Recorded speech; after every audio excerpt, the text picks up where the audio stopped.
Have you ever wondered how the US presidential elections work? They aren't like the elections we notice in other countries. Stay tuned to find out everything you need to know regarding how the US presidential system works.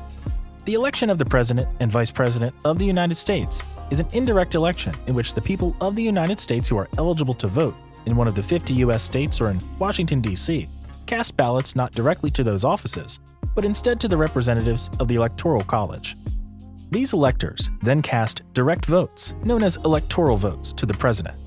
The candidate who receives an absolute majority of the vote, which is at least 270 out of 538, because the 23rd Amendment granted voting rights to the residents of D.C., is elected to that office. If no one receives an absolute majority of the votes in favor of the President, the House of Representatives shall select the most suitable candidate for the presidency. If no one receives an absolute majority of the votes in favor of the Vice President, the Senate shall elect the Vice President. The election process of the U.S. President can be consolidated into 5 steps. Step 1. Primaries and caucuses. Step 2. National conventions. Step 3. Election campaigning. Step 4. General election. And Step 5. Electoral College. Step 1. Primaries and caucuses. Party-level elections in states. The first step for the White House political parties is to appoint a candidate for the office of president. In order to select the candidate, the parties first hold primaries and caucuses in various states to select delegates that will then go on to endorse the presidential nominee. There may be several candidates who want to be presidents of the United States of America. While each of these people may have their own ideas about how the U.S. government should function, people with similar views typically stand behind the same political party. But first, they need to earn the favor of their party members. Candidates from every political party campaign around the country to win favor of their party members. Primaries and caucuses are mechanisms used by political parties to nominate candidates for general elections. The primary is a state-level contest in which the party members vote for the best candidate to represent them in the general election. Party candidates chosen in the primaries would then run against each other in the general election. 34 U.S. states are holding primary elections. There are many primary forms in the U.S. system, such as closed primary, semi-closed primary, open primary, and semi-open primary. On the other hand, a caucus is a local meeting where registered political party representatives in a town or county assemble to vote for their favorite party candidate and conduct other party business.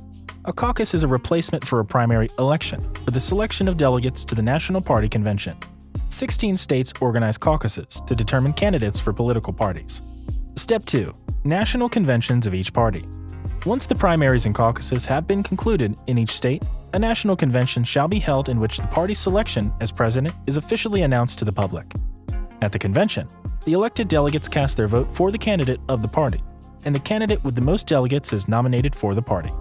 The conclusion of the convention signals the start of the general election process. Each party holds a national convention to finalize the selection of a presidential candidate. At each convention, the presidential nominee selects a running mate, effectively a vice presidential nominee. Step 3. General election campaigning. General election campaigning starts with the election of a single candidate from each political party through primaries, caucuses, and national conventions. These candidates are traveling around the country, presenting their beliefs and strategies to the general public, and seeking to attract the confidence of potential voters. Rallies, interviews, and publicity are a large part of the general election campaign. Step 4. General election. Popular vote. Usually, this will take place in November. Many modern voters would be shocked to learn that when they walk into a ballot box to elect their presidential nominee, they actually cast a vote for fellow Americans called electors. People in every country vote for one president and one vice president. When people vote, they actually vote for a group of people known as electors. The citizens of each province and the District of Columbia shall vote for the electors to be eligible constitutional representatives in the presidential election. These electors are the Electoral College. The elector is a member of the College of Elections. These electors, appointed by the states, are committed to supporting the presidential nominee supported by the electorate.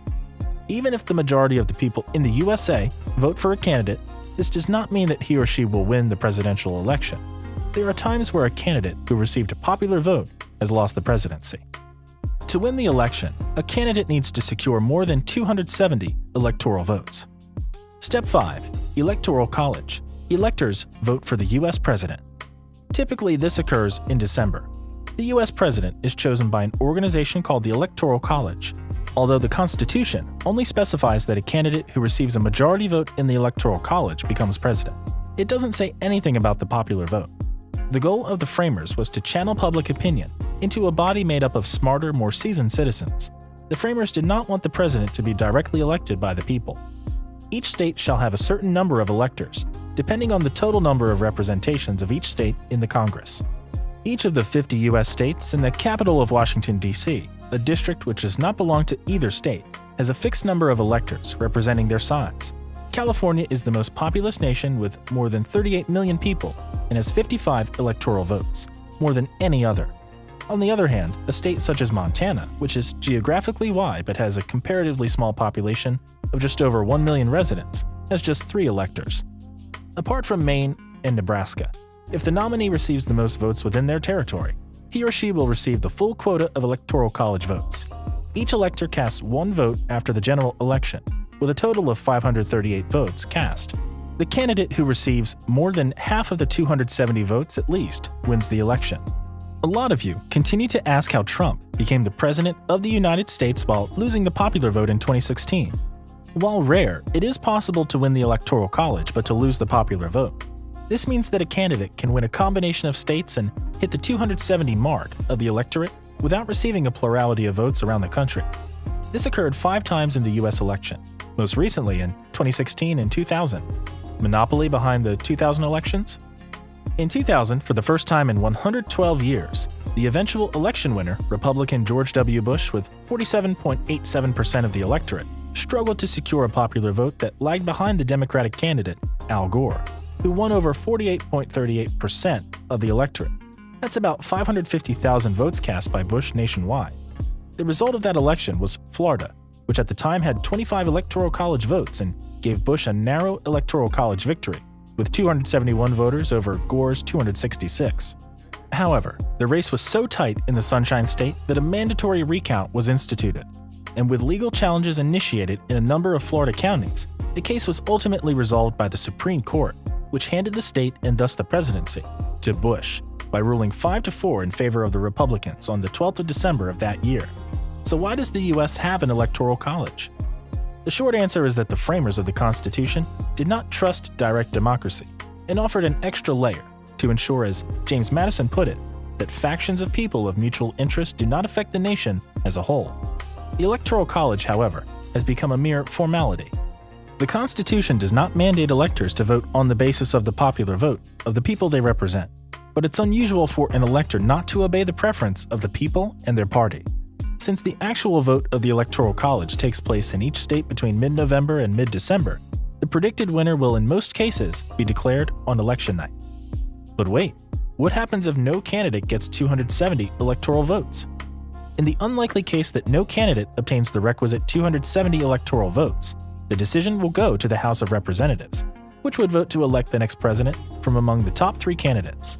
A similar procedure will take place in the Senate to elect the vice president from among the top 2 candidates. The last time this occurred was during the election of 1824, when John Quincy Adams obtained the most votes in the House of Representatives after no one had secured a majority in the Electoral College. This was all about how the U.S. president is elected. And if you liked the video, feel free to give us a thumbs up, subscribe to our channel, and hit the bell icon to stay up to date with the latest videos.